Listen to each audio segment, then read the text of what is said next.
Hello, and welcome to Resilient Relationships. The focus of this session is emotions and attunement. This session is provided by the Bow Valley Family Resource Network in an effort to support your relationship during this time of social distancing and COVID-19.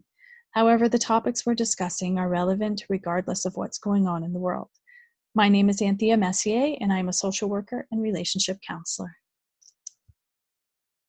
Resilience is the capacity to recover from adversity and pursue your goals despite challenges. It helps you survive the worst day of your life and thrive every day of your life. Lasting well-being in a changing world requires resilience, and resilience requires mental resources.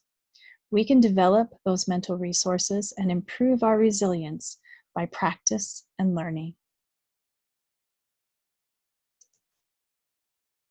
Attunement in intimate relationships is our ability to understand each other at a deep emotional level and then express that understanding in a loving way. That means that both people in the relationship need to have the skills and the willingness to share at that deep level. A foundation for attunement is emotional intelligence. Emotionally intelligent people are able to identify and understand their own emotions and needs.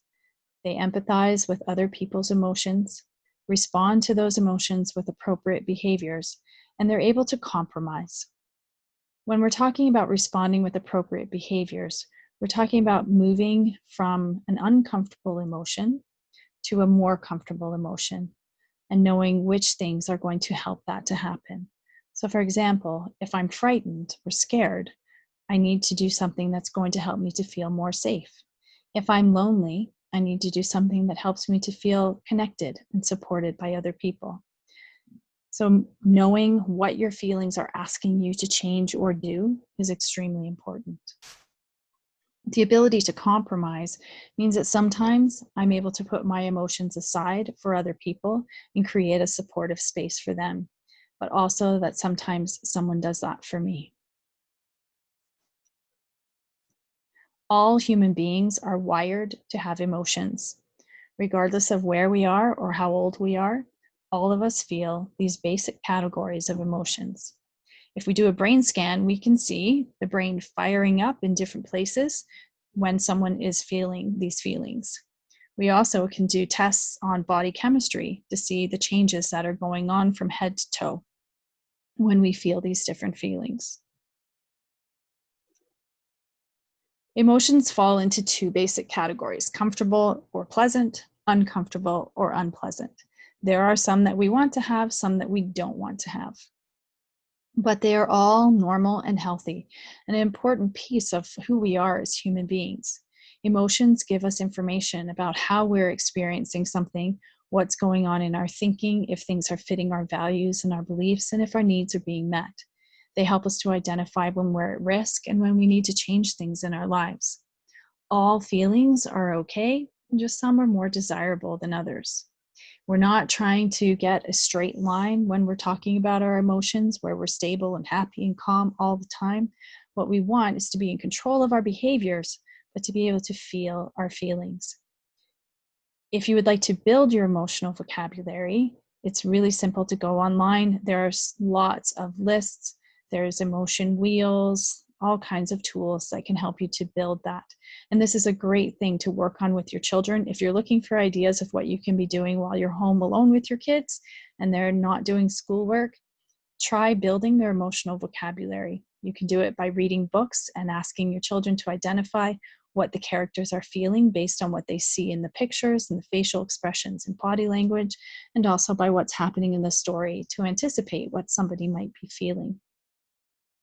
There's lists online that have pictures of faces associated with them so that you can be more precise in knowing what somebody is feeling.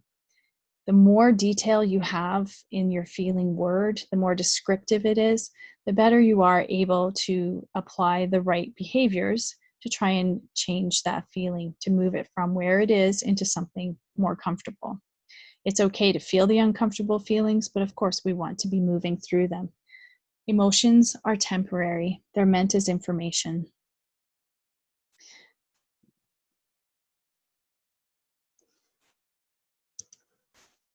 We also have something called meta emotions. So, meta emotions are how we feel about our feelings. We usually develop these perspectives and approaches to our feelings in childhood based on how our parents or caregivers responded to our emotions and how comfortable or uncomfortable they were in expressing their own emotions. There's two basic approaches to dealing with meta emotions. One is emotion dismissing, and the other is emotion coaching. However, you can have a blend of these. Some people will dismiss uncomfortable emotions and will spend time coaching and supporting comfortable emotions, or some will spend their focus entirely on one style or the other. So, emotion dismissing. In these cultures and families, low intensity emotions are often overlooked or ignored.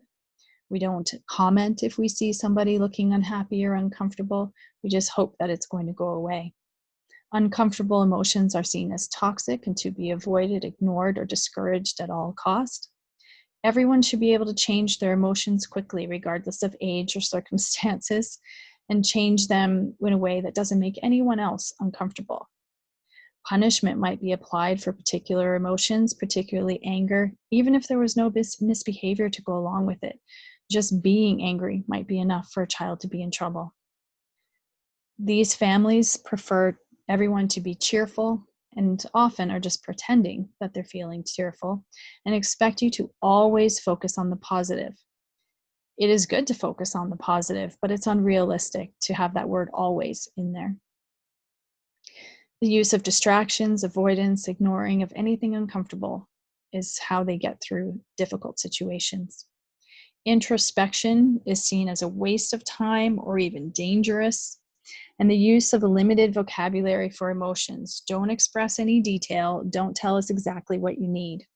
So, in emotion dismissing family, we wouldn't make a distinction between I'm feeling sad or I'm feeling utterly depressed. Sad would be enough. We don't want to know the detail.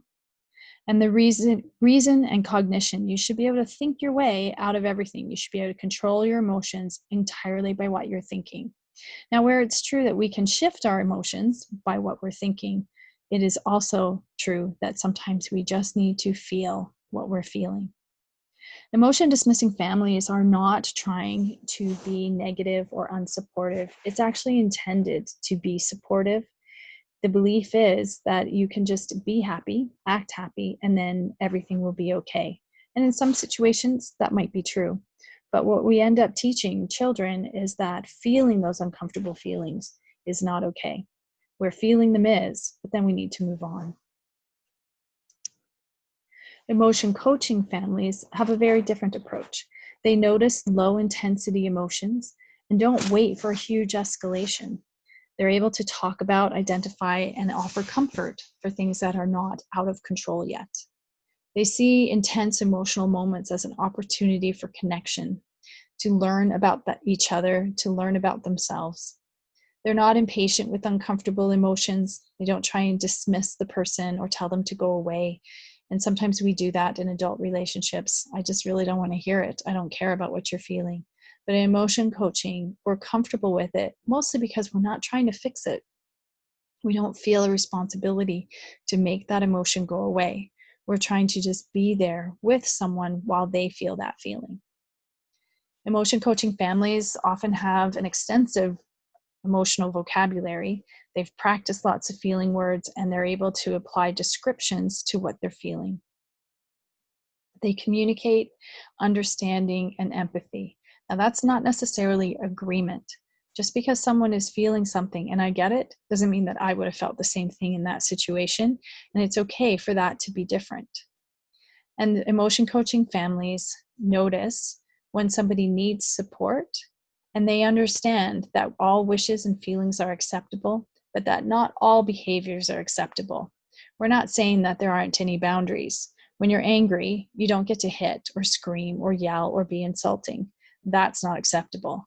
But saying that you're angry and feeling that anger is acceptable. So we need to be able to put healthy expectations on what the behaviors are that go along with the emotions. In our adult relationships, we can practice talking about emotions and using that extensive word vocabulary for feelings to increase our attunement in our relationship. So, a simple activity is to make time every day to have a conversation just about your day. It doesn't have to be about anything intense or stressful, just updating what happened today, what was your day like, and trying to insert feeling words into that conversation. I encourage you, if you don't usually do this, to try it with comfortable things first, just to practice the skills so that things don't get too intense. If you get good at this in the comfortable zone of emotions, it will be easier when you need to talk about uncomfortable emotions. So take turns talking and listening. The person listening needs to be quiet and attentive, making eye contact, and trying to take in as much as you can. Notice the feeling words that are said and implied. And when the person is finished talking, you can ask some clarifying questions, but don't be judgmental and don't offer solutions. Try to say back things like, so it sounds like you're saying you were feeling embarrassed when the kids ran through the room while you're on that Zoom session, and you need it to feel like you can be a professional even though you're working from home. So instead of saying, well, you should have just had the door locked or the kids shouldn't have been there, what you're doing is saying, I get it. That was a difficult and uncomfortable moment for you. When you're the person talking, make sure you use feeling words and I statements. So I statements are when we start out saying, I feel, or I think, or I need, not starting our sentence with you are this or you are that. Only give advice if it's asked for.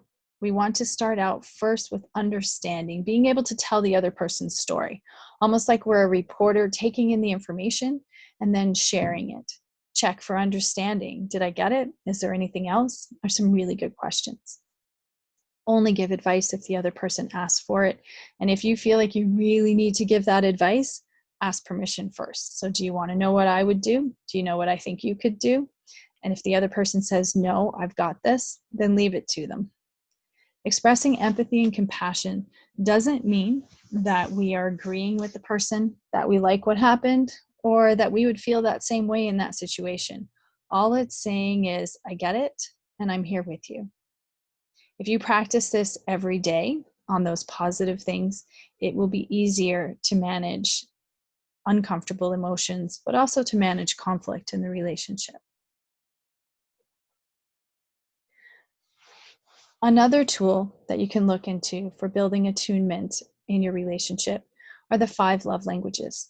I've included a website here because there's some great resources on there. Dr. Gary Chapman has written many books for couples, singles, teens, parents to understand their children's love languages. There's great resources there. And there's also a quiz on this website where you can start to identify your own and your loved one's love languages. So the idea of love languages is that we all send and receive messages of love in 5 basic ways.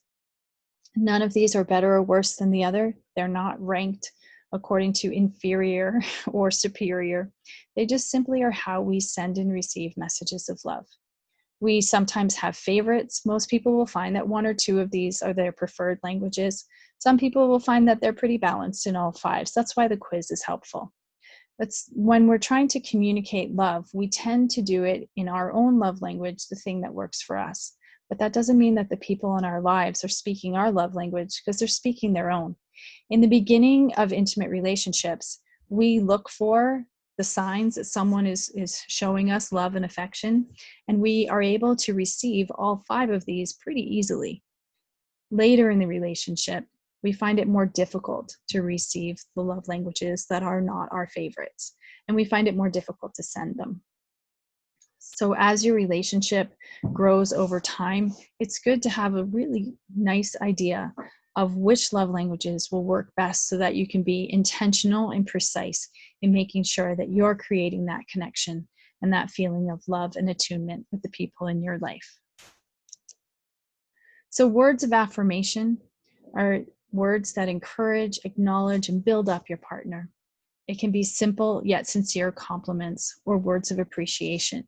You make me laugh. I like you. I like spending time with you. I love you.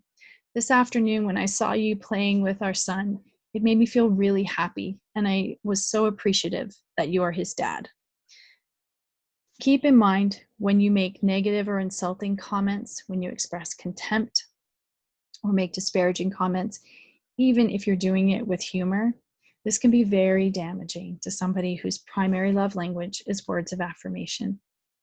These words can be expressed in texting, emails, writing, but they're best when expressed face to face and making eye contact. Acts of service is another love language, and this person's motto would be actions speak louder than words. They are constantly doing things that they think their partner would like, and they would like it if someone would do that for them. These things often are the functions of day-to-day life: cooking, doing laundry, cleaning, planning events, and so they may be taken for granted or just seen as part of running a household. But for someone whose love language is acts of service, it's more than just getting these jobs done. They're doing this to show the people in their life how important they are to them. They're putting thought and time and effort into it. If you're doing acts of service for somebody because you know it's their love language, it's important that you do them with kindness and gentleness and not with a negative tone or a sense of obligation, because it's going to fall flat then. It's not going to feel like it's supporting their love language.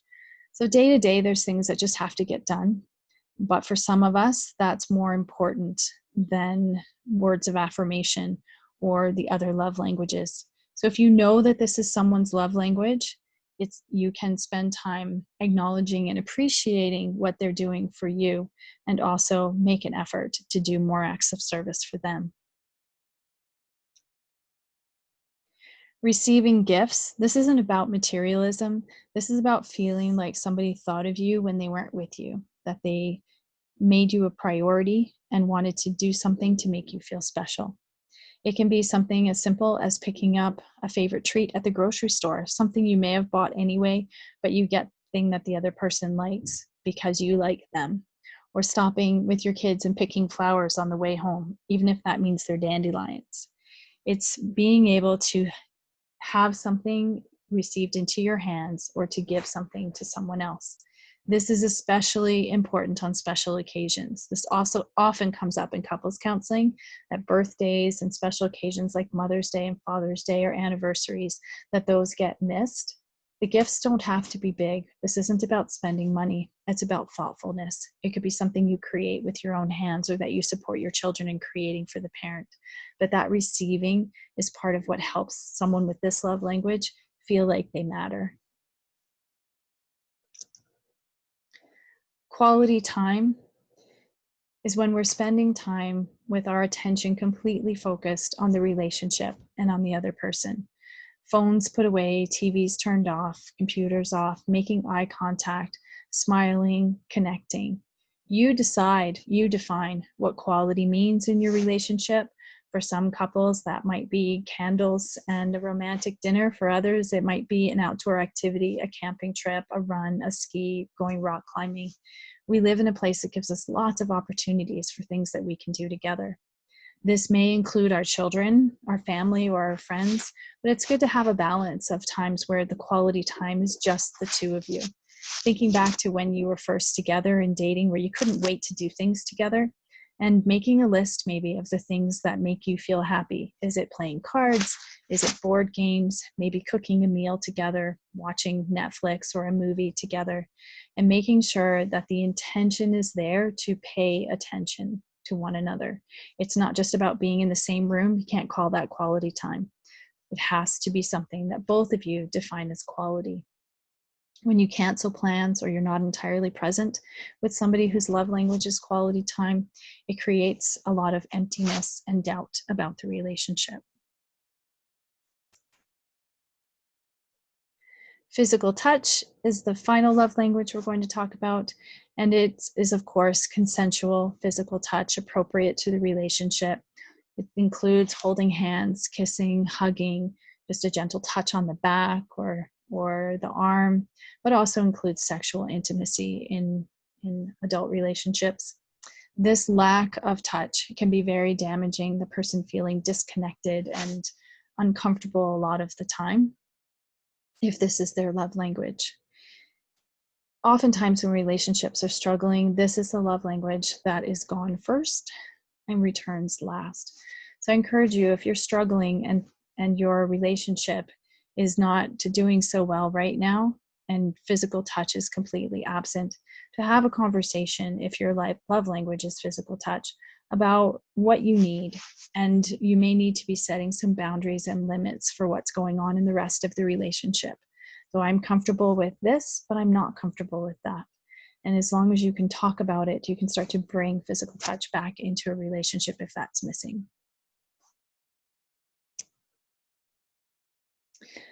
The information I've shared in these slides is based on the resources from Dr. John and Julie Gottman and the Gottman Institute. Their focus is primarily on couples and families. They have programs for emotion coaching and for couples. Dr. Gary Chapman is the author of the 5 Love Languages and has those resources online that I talked about. And Dr. Rick Hansen is primarily focused on resilience and building a brain that is capable of ongoing happiness. I encourage you to look online for their resources. Some of them can be on audiobook, but there's also different slides and presentations you can watch online. In the Bow Valley, we have many resources available to you. The Bow Valley Family Resource Network works with families with children 0 to 18 and can provide in-person resources, online resources, and referrals. Family and Community Support Services focuses on what people need throughout the lifespan. So you can go on the Town of Canmore website or contact FCSS if you need supports outside of parenting, things from the Family Resource Network. The Town of Canmore and the Town of Banff both have call-in centers right now if you have questions about things that are coming up during COVID-19. And of course, we always have 211 in the Bow Valley. So if you call that number, they have an updated list of the resources available to support you. Everything from food resources to housing and financial supports. They can connect you with the appropriate agencies and get you moving towards making life a little bit more comfortable and easier. I encourage you to spend this time that you're at home to take care of yourselves and to take care of each other, to practice attunement, to think about your feelings, and to grow in your emotional vocabulary and your emotional intelligence. Please reach out if you're struggling and need support. I wish you well.